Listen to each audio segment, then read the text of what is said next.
हंसराज जी नमस्कार। नमस्कार सर। कैसे हो? बहुत बढ़िया। आज हम लोग विजिट करने आए हैं जयगढ़ का किला, और इस जगह के बारे में और इसका इतिहास के बारे में थोड़ा सा हमें आप गाइड थोड़ा कीजिए। छाव में आ जाइए, क्योंकि धूप में इतना लंबा इतिहास है। ये ढूंढाड़ की राजधानी हुआ करती थी। ढूंढाड़ इसलिए कहते, प्राचीन टाइम एक नदी होती थी इस क्षेत्र में, और उसको ढूंढाड़ बोला जाता था। और उस नदी के नाम से आसपास के एरिया को ढूंढाड़ लैंग्वेज बोलने जाने लगे। और यहाँ की जो लोकल लैंग्वेज है आमेर की और जयपुर की, वो ढूंढाड़ी लैंग्वेज है। तो 1000 साल पहले तक यहाँ आमेर पे मीणा कास्ट के लोगों का शासन था। कछवा राजपूत आए थे, राजा काकिल देव, जिन्होंने आमेर को जीता और 1036 में इस गढ़ की स्थापना की। उस समय इस पहाड़ी को कहा जाता था चीलों का टीला। चीलों का टीला। चीलों का टीला, तो गढ़ का नाम रखा गया चीलगढ़, ईगल फोर्ट। बाद में राजा जयसिंह के द्वारा 1726 में इस फोर्ट को कंप्लीट करवाया और अपने नाम से नाम रखा जयसिंह से जयगढ़, जयसिंह सेकंड के द्वारा।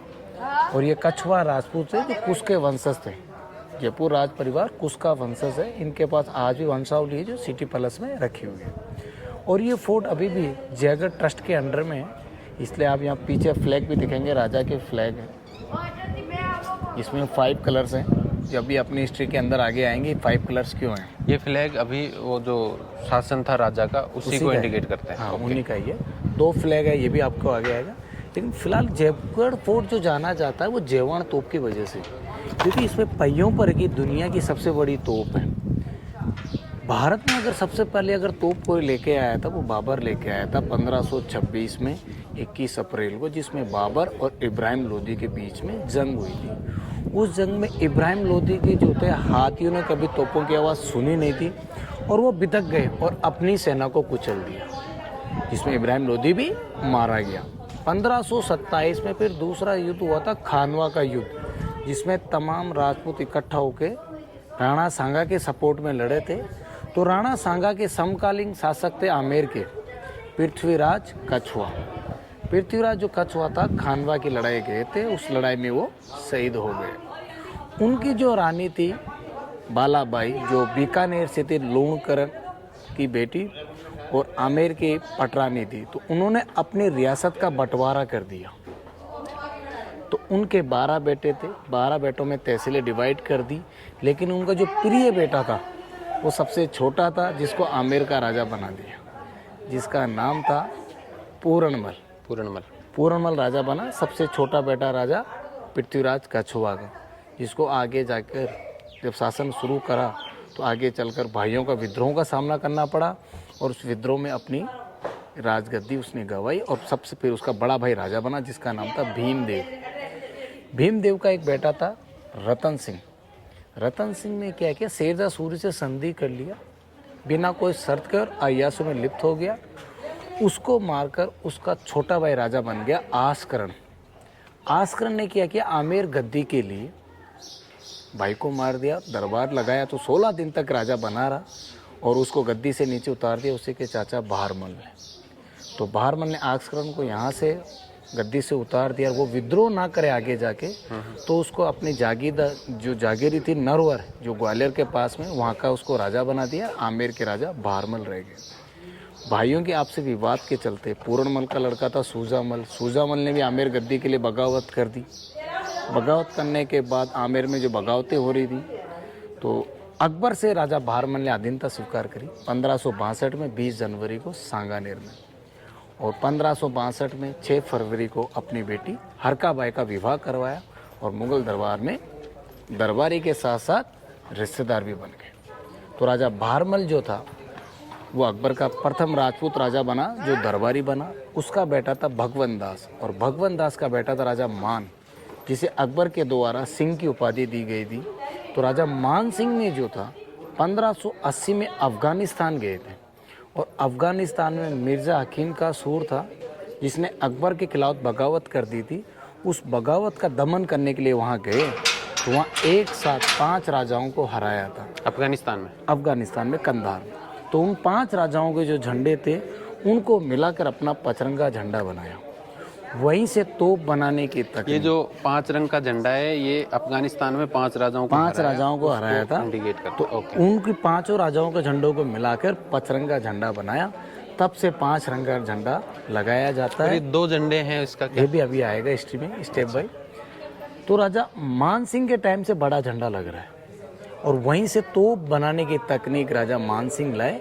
जिस किले में अंदर अब कैनन फैक्ट्री पे देखेंगे जहाँ तोपें बनती थी, तो तोप बनाना शुरुआत किया था राजा मान सिंह। मान सिंह के बाद उनका वारिस आया भाव सिंह। भाव सिंह के बाद में जय सिंह फर्स्ट, जिन्होंने सबसे ज़्यादा शासन किया था 46 साल। उसके बाद राम सिंह, बिशन सिंह, और फिर आए जय सिंह सेकंड। जय सिंह सेकंड जब राजा बना था तो 12 साल की उम्र में राजा बना, तो बादशाह औरंगजेब के द्वारा उन्हें सवाई की उपाधि से संबोधित किया गया था, भाई जय सिंह आप पहले वाले से जय सिंह चतुर और चालाक है। तब से इन राजाओं के नाम के आगे शब्द जोड़ दिया गया सवाई। तो जब राजा कैपिटल में रहते हैं छोटा झंडा रहता है, जयपुर से बाहर चले जाते हैं छोटा वाले झंडे को हटा दिया जाता है। तो 300 साल से ये आज भी चला। ये प्रदर्शित करता था कि राजा अगर महल में है, दरबार लगेगा तो छोटा झंडा रहे, तो मतलब राजा यहाँ राजधानी में है। तो राजा जयसिंह के टाइम में 1707 में औरंगजेब मर गया था। मरने के बाद मुगलों में स्थिरता खत्म हो गई थी, आपस में राजगद्दी के लिए लड़ रहे थे। मराठे जो थे वो राजपूतों को टारगेट करने लगे, तो अपनी रियासत को सेफ रखने के लिए राजा जयसिंह ने जयवान तोप बनवाई। ये तोप बनाई जयसिंह से इसका नाम जयवान है। इधर आगे आइए आप एक बार। तो तोप किसे कहते हैं? बैरल को, जो गोला मारती है। तो वो बैरल जो आप देख रहे हैं वो 1720 में बनाई गई थी। जो बैरल आपको इधर से नजर आएगी, इधर आइए। तोप बनाने वाले हिंदू मुस्लिम दोनों कारीगर हुआ करते थे, तो दोनों की आर्किटेक्ट डिजाइनिंग आपको इस तोप को देखने की मिलेगी। तो तोप अष्ट धातु को पिघलाकर बनाया गया है। पीछे 2 पक्षी बने हुए हैं, बीच में मुगल आर्ट की पेन जो फूल पत्तियां बनी है, ये मुगल आर्ट में आता है। और आगे हाथी का फेस बनाया गया टारगेट डिसाइड करने के लिए। और 20 फीट की बैरल में इसे एक ही बार टेस्टिंग के लिए चलाया गया था, तब इसका गाड़ी नहीं था। चलाने के लिए इसमें 100 किलो बारूद और एक 50 किलो का बॉल भरा गया। तो बारूद का जो प्रेशर बनता है उससे बॉल यहाँ से 22 मील दूर जाके गिरा चाकसू गांव। चाकसू में तो गोला भी सहयोग से ऐसी जगह जाके गिरा जब बारिश का पानी बहता हो। तो वहाँ रोक कर एक तालाब का निर्माण करवाया गया, और उस तालाब का नाम है गोला राव तालाब, जो आज भी है गोला राव चाकसू में। अच्छा, तब इसको चलाया था, तब ये गाड़ी नहीं थी, नीचे रस्सों से बांध के इसे चलाया गया था। एक 20 फीट लंबी बारूद की बत्ती बनाकर, क्योंकि 100 किलो बारूद का इतना तेज धमाका हुआ था कि लोगों के कान के पर्दे फट गए थे, इसलिए तोप को दोबारा नहीं चलाया गया। और चलाने वाले ने क्या किया, तो ऊपर आपको एक देखिए, इधर एक दीपक जैसे डिजाइन बना हुआ होल किया हुआ है जिसमें बत्ती लगाने का। तो 20 फीट लंबी बारूद की बत्ती बनाई, और उस बत्ती को जलाने के बाद ये पीछे की तरफ पानी का एक टैंक बनाया था, उस टैंक में जम कर गया था, जिससे तोप की आवाज़ ना आए। तो इसे एक ही बार चलाया गया था, पहली और आखिरी दफा 1722 में। इसी जगह से चलाया गया था। जब जयपुर शहर नहीं बसाया गया था तो काफ़ी नुकसान हुआ था। इसमें क्या बारूद बहुत ज़्यादा लगती थी, और इसकी रेंज में कभी कभी कोई हमला हुआ ही नहीं। तुंगा का, राजमहल का, बगरू का, पाटन के जो युद्ध हुए वो इसकी रेंज के बाहर हुए थे। तो ये दुनिया की सबसे बड़ी तोप इसलिए है क्योंकि इसके पहियों पे रखी ये सबसे बड़ी तोप है। तो पहिए तो बाद में बनी और तोप पहले बनी। तो पहिए बने तो राजा के शासन में थे। हाँ, राजा राम सिंह सेकंड जो इंडिया के फर्स्ट फोटोग्राफर थे, राजा राम सिंह सेकंड के शासनकाल में गाड़ी बनी, जिस गाड़ी को ऊपर अलग अलग पार्ट्स में लाकर जोड़ा गया। इसकी आगे वाली व्हील की ऊंचाई 9 फीट है, पीछे वाली व्हील की ऊंचाई 4 फीट है। अगर इसे घुमाना हो तो ये हुक दिख रहे हैं आपको, ये हुक है, 2 हुक पीछे हैं और ऐसे ही 2 हुक आगे हैं। इधर आ गया हूँ, ये इधर आ गया, 2 हुक है। ये कुछ जो बग्गी आती है उस स्टाइल में बना हुआ है। हाँ, बग्गी टाइप में, क्योंकि पहिया तो पहले इसी से होता था। तो ये हाथी लगाकर इसको यहाँ मूवमेंट करा सकते हैं, क्योंकि 50 टन के बैरल को नीचे, तोप को नीचे नहीं ले जाया जा सकता। तो तोप पे जो गाड़ी है इसको 1880 में यहाँ रखा गया था। 1835 से 1880 के बीच में राजा राम सिंह का शासन रहा था। उस पीरियड में तोप बनी। इंग्लैंड से लाया गया टीन शेड था जो बिना वेल्डिंग के, क्योंकि लाइट सिस्टम था नहीं जयपुर में। जयपुर में सबसे पहले लाइट लगाई गई थी त्रिपुलिया पे गेट 1931 में, तो ये तो उससे भी पहले का है, ताकि इस पर पानी वगैरह ना गिरे। तोप है वो अष्टधातु के, और इस तोप को डैमेज नहीं किया गया, तोप आज भी गोला मार सकती है। तो जयसिंह राजा से इस तोप का नाम जयबाण। जयसिंह से जयपुर नगर का नाम था जयनगर, जयसिंह से जंतर मंतर, जयसिंह से जयगढ़ और जयवाण तोप। राजा जयसिंह जो थे उन्होंने ये चीज़ें बनवाई थी, और पहला जंतर मंतर दिल्ली का बना था, उज्जैन, मथुरा, बनारस। तो इन 4 जंतर मंतर में जो कमी थी वो जयपुर में पूरी की, तो आज भी जयपुर का जंतर मंतर कंप्लीट है। तो जयसिंह राजा ने इस किले को पूरा छावनी में बदल दिया था। ने आमेर से पहले राजाओं का रहने का महल भी यही था और गढ़ भी यही था। गढ़ का मतलब होता है किलाबंदी, चारों तरफ से किला घेराबंदी होता है, उसे उर्दू में किला बोला जाता है और हिंदी में उसको गढ़ बोलते हैं। और गढ़ को अगर आप पहाड़ी पर बनाते हो, दुर्गम जगहों पर, तो वो दुर्ग कहलाता है। बनाने का रीज़न, और इस तोप की पूजा भी की जाती है, दुर्गा अष्टमी या दशहरे के दिन इस तोप की पूजा की जाती है, क्योंकि वर्किंग में ये तोप आज भी गोला मार सकती है। जो सबसे शस्त्र पूजा जो होती है, हाँ, शस्त्र जो पूजा होती है उस दिन इसकी पूजा करते हैं। और ये किले का सबसे टॉप का हाइट का एरिया रखा गया है, ताकि इस तोप को हर एक ही दिशा में एंगल करके फायर कर घुमाया जा सके। वैसे आमेर के राजा ने कॉम्प्रोमाइज़ का, संधि का रास्ता ज़्यादा अपनाया था, जिससे शांति बनी रहे और जयपुर रियासत बड़ी रियासत चली गई। ढूंढाड़ रियासत पहले तो भारमल से पहले छोटी थी, लेकिन जैसे जैसे बढ़ते चले गए इन्होंने कॉम्प्रोमाइज़, लड़ाइयाँ चलती गई। औरंगजेब के टाइम फिर नया गोविंद देव जी का मना अपना सिटी पैलेस के पास में। वृंदावन की जो असली मूर्तियाँ हैं वो जयपुर में हैं, इसलिए जयपुर को दूसरा वृंदावन भी बोला जाता है। अच्छा, जयपुर की स्थापना की गई थी 1727 में 18 नवंबर को।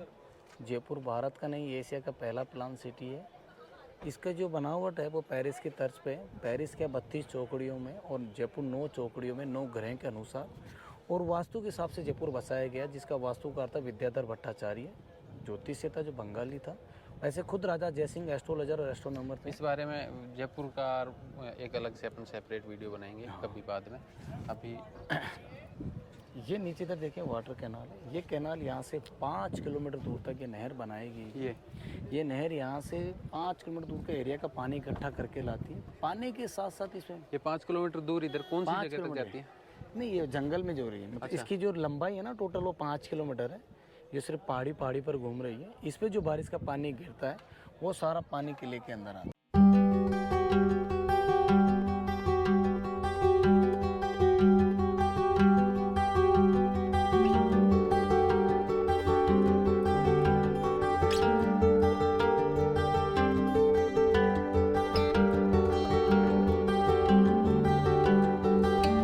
बुर्ज बोला जाता था, गोल एरिया था। बुर्ज के मतलब हर एंगल से आप नज़र घुमा के देख सकें चारों दिशा में।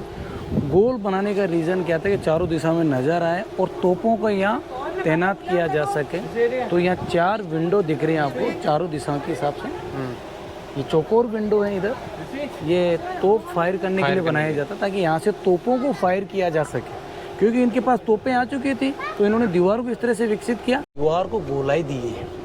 राउंड शेप देने से क्या होगा, पानी रस्सी आप कहीं भी डालो स्लिप होके इधर आ जाएगी, और यहाँ से आप गर्म पानी, गर्म तेल डालिए, वो वापस गिर जाएगा।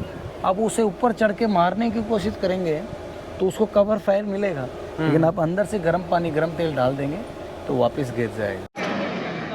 ऊपर जो आपने नहर देखी, वो नहर तो काम था सिर्फ बाहर से पानी कलेक्ट करने का। पानी अब खुला, जब पहली बारिश का पानी आता है तो उसमें मिट्टी बहुत आती है, घास नहीं होती, तो मिट्टी वाला पानी अंदर आएगा। पानी को रोक नहीं सकते थे वहाँ, क्योंकि नहर जाम हो जाएगी, फिर बाहर रोकने की कोशिश करेंगे।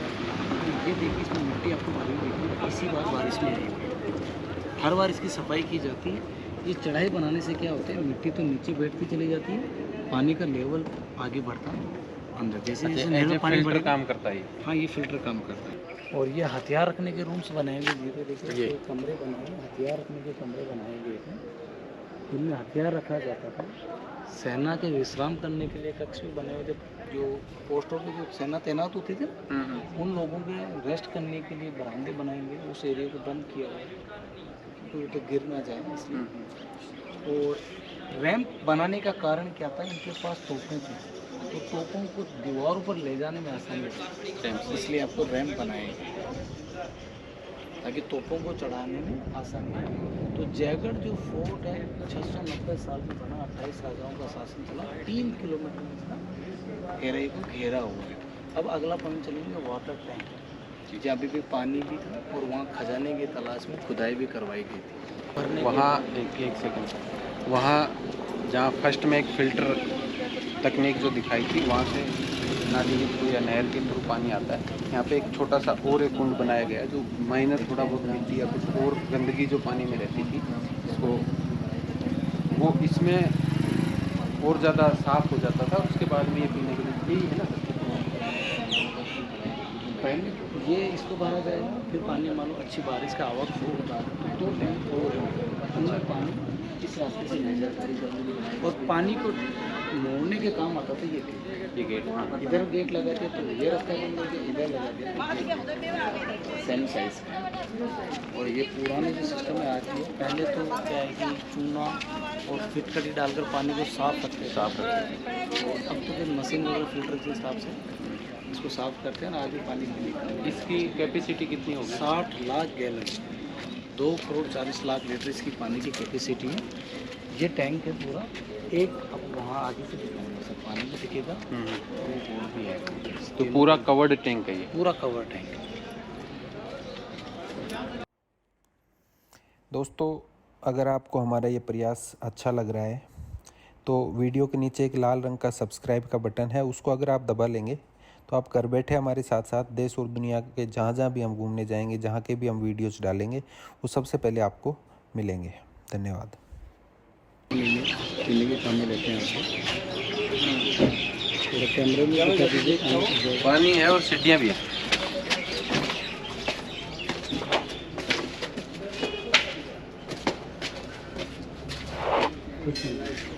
आओ जरा देख के इधर आओ। देखो पानी देखो, पूरा कवर टैंक है। इसकी जो लंबाई है 158 फुट इसकी लंबाई है, 138 फीट इसकी चौड़ाई है, 40 फीट नीचे गहरा है। अंदर 81 खंभे लगे जिसमें पूरा छत टिका हुआ है। 60 लाख गैलन इसकी पानी की कैपेसिटी है। 10,000 आदमी 2 साल तक पानी पी सके, इतना इसकी पानी की क्षमता है। तो खजाने के तलाश में जो नक्शा मिला था उसके आधार पर इसकी खुदाई करवाई गई। मिला 40 फीट से नीचे खोदा गया इसको। हाँ, 40 फीट से अंदर पिलर दीवारों को पीटा गया था। बाद में इसे रिपेयर कर दिया गया और यहाँ कोई संपत्ति नहीं। लेकिन इसी जयगढ़ किले में से एक टैंक और था जिसके खजाने से जयपुर नगर बसाया था राजा जयसिंह ने 1727 में 18 नवंबर को। तो वो खजाना यहाँ से निकला। 9 सुराग देख रहे हैं, पड़ेगा उतना पानी। ये तो ऐसे 9 सुराग थे। इन 9 सुराग के नीचे जो कमरे थे उनमें था खजाना जिसे जयसिंह ने जयपुर शहर को बसाया। तो यहाँ खजाना था, इसका प्रमाण ये देता है कि इसके खजाने से जयपुर नगर बसा है। मतलब इसके नीचे कमरे हैं? हाँ, इसके नीचे 9 कमरे थे। और उनका रास्ता किधर से? उसका रास्ता तो राजाओं को मालूम था या किसी और को, लेकिन इसका रिकॉर्ड था इनके पास कि जयसिंह ने जब जयपुर नगर बसाया था तो जयसिंह ने वो इन 9 सुराख वाले कारखाने में से खजाना निकालकर जयपुर शहर बसाया। ये 52 फीट गहरा है, 52 फीट चौड़ा है, 69 फीट इसकी लंबाई है। और वो है बावड़ी टैंक, ओपन टैंक जो नहाने का स्विमिंग के हिसाब से बनाया गया था। और यहाँ खजाना रहता था, तो खजाने के साथ साथ यहाँ सैनिक भी रहते थे। मतलब ये सैनिकों के लिए अब इनमें वर्कर्स, उस टाइम के सैनिकों का, उस टाइम के सैनिक।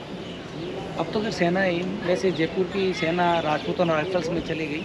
सवाई मानगाड़ के नाम से आज भी है जयपुर की सेना। और बहुत सारी प्रॉपर्टी जो गवर्नमेंट के अंडर में चलेगी। अब इसका अगला पार्ट आएगा जलेब चौक, जहाँ सेना परेड करती थी। अभी आप जयगढ़ के जलेब चौक के अंदर हैं। जलेब चौक में क्या होता था, ये फारसी शब्द है जलेब चौक का, जहाँ सेना मार्च पास करे तो यहाँ पर सेना मार्च पास्ट करती थी और राजा होते थे अपनी सेना को संबोधित भी करते थे। अब बड़ी सेना को पहले ना तो स्पीकर होते थे उस समय, ना कोई मेगाफोन हुआ करता था, तो लीडर की आवाज़ सबके पास जाना चाहिए जिस सेना में जोश भरे। तो राजा जो भी स्पीच देना हो, भाषण अगर देना हो, तो वो ऊपर 3 खिड़कियाँ दिख रही, वो राजा का निवास स्थान बनाया था, वहाँ से सेना को वो संबोधित करते थे। अच्छा। और उसके बाद सेना मार्च करती थी। पहले इस किले में का रास्ता, आने का रास्ता था इस आमेर से। ये जो आप जिस रास्ते से आप कार से आए, ये रास्ता बाद में बनाया गया था। लेकिन जयगढ़ से और नाहरगढ़ वाला रास्ता जयसिंह के टाइम से कनेक्ट था, जब नाहरगढ़ फोर्ट बनाया था सुदर्शनगढ़। तो जिस रास्ते से आप आए, ये रास्ता 4 व्हीलर की यूज़ करते हैं, इधर से पैदल लोग। भैरव मंदिर था जो किले के रक्षक देवता माने जाते थे, राजा काकिल। तो किले का जो एंट्री उस टाइम ये थी? हाँ, पुरानी एंट्री इधर मेन गेट है। हाँ, मेन गेट ये था जो अभी ग्रामीणों के समय भैरव अष्टमी के दिन खुलती है। और अंदर जो मूर्ति है काल भैरव जी के, शिव जी के 11वें अवतार माने गए थे, और काल भैरव जी की मंदिर की स्थापना की और किले के रक्षक देवता माने जाते थे। और यहाँ उस टाइम बलि दिया करते थे, जानवरों की, बकरे की बलि दिया करते थे। और आपने स्लीपर उतार के अंदर जाके दर्शन कर सकते हैं।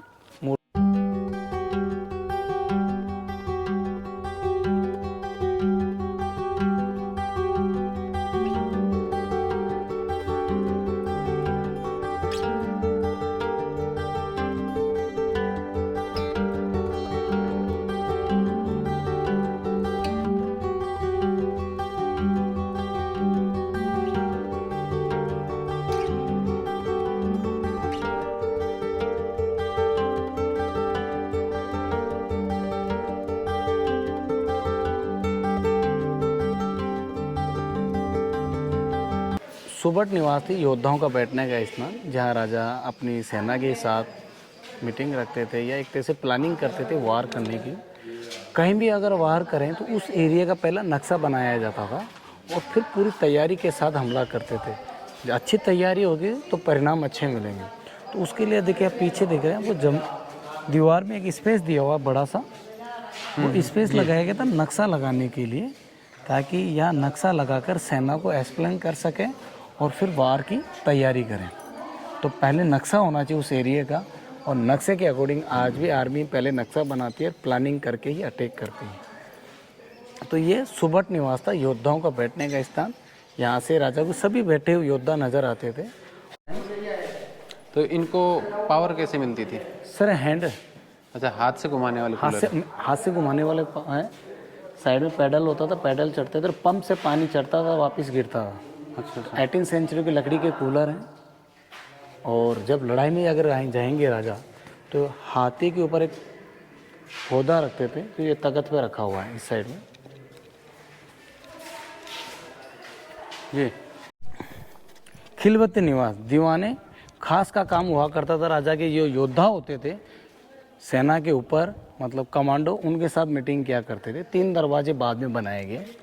यहाँ से ये महल स्टार्ट होता है और राजा का महल हमेशा आपको घुमावदार मिलेगा, बाहर से व्यक्ति अंदर ताक झांक ना कर सके, और अंदर जाने वाले की पैरों की आहट पहले अंदर जाए, जिससे अंदर जो जनानियां हैं, वो लेडीज है, वो घूंघट या पर्दा कर लें। इसलिए इन महलों का रास्ता घुमावदार बनाया जाता था और दुश्मन को कंफ्यूज करने के लिए भी घुमावदार रास्ते बनाते थे। ये लक्ष्मी विलास इस पैलेस का नाम है, इस पूरे एरिया का। और यहाँ राजा का दरबार लगता था। उन दरबारियों को ठहरने के लिए 9 कमरे बनाए गए थे लाइन से।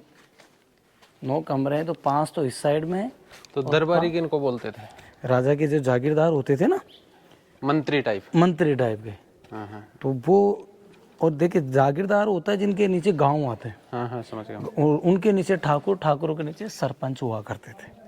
वही है, रूल सिस्टम है, बस चेंज हो गया। पब्लिक पे ऊपर शासन पहले भी था और शासन आज भी है। बिना शासन पब्लिक चल ही नहीं सकती, चलेगी नहीं। रानियों के लिए पालकियाँ हुआ करते थे। राजा के जो दरबारी आते थे, उनके औरतें भी पालकी में बैठ के आते थे। तो यहाँ राजा का दरबार लगता था। दरबार ख़त्म होने के बाद यहाँ उनके लिए मनोरंजन के लिए नाचना गाना वगैरह होता था। संगीतकार सब सामने बैठा करते थे और यहाँ नाचना वगैरह होता था। स्टोन कलर से बनाई गई पेंटिंग्स है पैलेस के अंदर जो आप देख रहे हैं। वो स्टोन कलर की पेंटिंग है।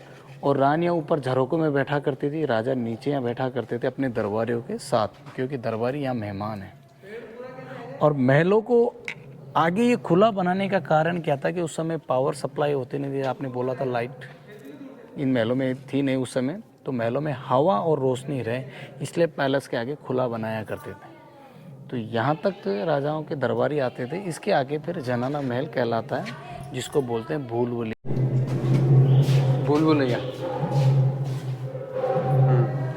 तो ये भूल भुलैया बनाया गया था कंफ्यूज करने के लिए, अगर कभी कभी हमला भी हो जाए तो दुश्मन सैनिक आसानी से अंदर न आ सके। जैसे 50 लोग आएंगे तो उन पर 5 लोग बाहर ही पड़ेंगे, क्योंकि एक साथ वो एंट्री न कर सकते। और बहुत सारे गेट बनाए गए थे, जिन गेटों को कुछ गेटों को अभी भी बंद किया हुआ है ताकि टूरिस्ट आसानी से घूम के जा सके। जैसे यहाँ से आगे तो आप पीछे से घूम कर उस पर अटैक कर सकते हैं। अभी आपको जो ढोल की आवाज़ आ रही है, यहाँ पर एक कठपुतली का थिएटर है, भारत का इकलौता कठपुतली थिएटर। कठपुतली के लिए पूरा जो थिएटर बना हुआ है वो जयगढ़ फोर्ट के अंदर बना हुआ है, जहाँ राजा अलग बैठते थे और रानियाँ अलग बैठा करती थी, क्योंकि राजा के साथ दरबारी हुआ करते थे और दरबारी की वजह से रानियाँ घूंघट में होती थी। तो राजा तो नीचे बैठते थे और रानियाँ ऊपर बैठती थी। उस समय भी रानियाँ ऊपर बैठा करती थी। और इधर पर्दे के पीछे कठपुतली का चलाने वाला बैठा करता था। और आज भी उन्हीं के वंशज जो राजा के समय से चलाते आ रहे थे, वही वंशज यहाँ आज भी कठपुतली का शो करते हैं। तो सबसे पुराना पपट शो जो चल रहा है जयपुर में, वो यही जगह है। हाँ करो। तो ये आगे अनारकली डांस है। आपको मैडम जी को नमस्ते कीजिए। ये नमस्ते।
यहाँ से राजा जयसिंह ने अपनी राजधानी जयपुर नई शिफ्ट कर दी 1727 में। उससे पहले यहाँ रहा करते थे। राजा मान सिंह ने 1590 में आमेर महल का निर्माण करवाना शुरू किया था, जो 1727 में कंप्लीट हुआ था आमेर महल। आमेर की ये 12 किलोमीटर की दीवार है जो पूरे शहर को कवर करती है, और ये पुरानी राजधानी हुआ करता था। पहले इस किले में रास्ता जो आने जाने का था, इसी बैक साइड से था, इधर से आपको नज़र आएगा। यहाँ से पूरा आमेर पैलेस नज़र आ रहा है आपको। तो ये वाला जो पार्ट था, राजा मान सिंह ने अपने 12 रानियों के लिए 12 पैलेसेस बनवाए, और चौक और दीवाने आम जो उधर जो बना, जो पिलर बहुत सारे नज़र आ रहे हैं आपको, वो दीवाने आम मिर्जा जयसिंह के द्वारा बनाया। और जो वाइट मार्बल की छत जैसी दिख रही है आपको बीच में, बीच वाला पोर्शन राजा जयसिंह के द्वारा बनाया गया, जो दीवाने खास था, जिसमें बेल्जियम क्लासेस से शीश महल बनवाए थे। और पहले इस किले में आने जाने का रास्ता ये था। ये आपको एक बाइक नज़र आ रही है, ये रास्ता हाथी ऊँट गाड़ी इस रास्ते से आते थे। अगर कभी आमेर पर हमला हो तो इसमें एक टनल भी आ रही है, ये बाइक के नीचे एक दीवार, और आपको बारिश का पानी गिरता है वो वेस्टेज नहीं जाता है। एक नाली नज़र आएगी आपको, यहाँ से दिखा सकते हैं आप कैमरे में। तो बारिश का पानी इकट्ठा करके और इस टैंक में भरा जाता था। इसको अपन वाटर हार्वेस्टिंग कह सकते हैं अभी। हाँ, रेन वाटर हार्वेस्टिंग सिस्टम का ये सबसे बड़ा प्रोजेक्ट जो बना हुआ है वो इस जयगढ़ में है सबसे ज़्यादा। पहले किसी भी फोर्ट में है ना, अधिकतर से जब भी फोर्ट बनते थे ना, तो उसके अटैच या तो बावड़ी बनाते थे या टैंक बनाते थे, क्योंकि छत पे जो पानी गिरेगा वो वेस्टेज ना जाए और उसको इकट्ठा करके आपातकालीन स्थिति में पीने के काम में ले सके।